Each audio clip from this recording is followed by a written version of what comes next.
On Friday, a private meeting between EU Commission members took place behind closed doors.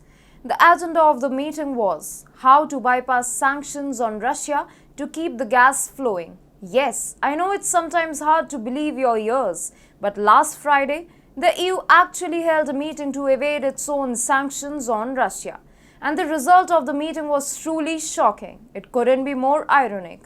Stay tuned for more details. Hi and welcome to TFI Global, the foreign affairs and geopolitical analysis arm of the TFI Media Group. I'm your host Vedika, and if you haven't subscribed to the TFI Global channel yet, hit the subscribe button and press the bell icon to receive all the latest updates. The agenda of an EU meeting that secretly took place on Friday was to find ways to effectively satisfy Putin's demands. What demands, you may ask? Putin wants all gas importers in Europe to pay in rubles. At first, Putin's demand seemed impractical to the EU. Now, they are finally relenting. The EU meeting was held to find a solution to this problem so that EU importers can continue importing Russian gas without inviting sanctions. After this meeting, the EU Commission told European governments that the gas companies could now open an account with the Gazprom Bank.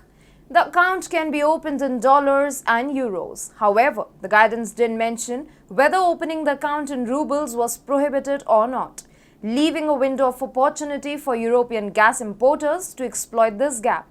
Frankly speaking, the EU has split down the middle over the issue. Some are confused and some are totally uninterested in the embargo plans altogether. Italian Prime Minister Mario Draghi said earlier this week that European companies will be able to pay for gas in rubles without breaching sanctions. Poland said that it lacks legal clarity over the matter.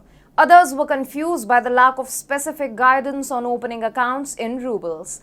On the other hand, Germany looked excited and claimed that gas importers were thrilled at the new guidelines. You see, slowly and steadily, the European Union has now begun slashing its sanctions on Moscow. Earlier, Switzerland had decided to unfreeze some Russian assets worth 3.4 billion Swiss franc. Erwin Bollinger, head of the Bilateral Economic Relations Division at the State Secretariat for Economic Affairs, had then said that Switzerland could not simply freeze funds if it did not have sufficient grounds. Politico reported that the EU is also considering dropping plans to impose an oil embargo on Moscow. For nations like Hungary and Slovakia, Russian oil is vital to keep their economies up and running. So, Hungary this week decided to veto EU's proposal to ban Russian oil even after reassurances from the European Union about steady supplies. Apart from the realization that EU can't survive without Russian energy, Ukraine's nauseating shenanigans are also forcing EU to water down its resistance against Russia. What Ukraine shenanigans are we talking about? Mind the fact that the Ukrainian government earlier this week partially blocked Europe's access to Russian gas supplies. Ukraine on Tuesday said that it would suspend operations of the Novopskop compressor station that delivers around a third of gas piped from Russia to Europe via Ukraine. This was a huge setback for the European gas industry because Ukraine's assistance is pivotal for its overall energy security.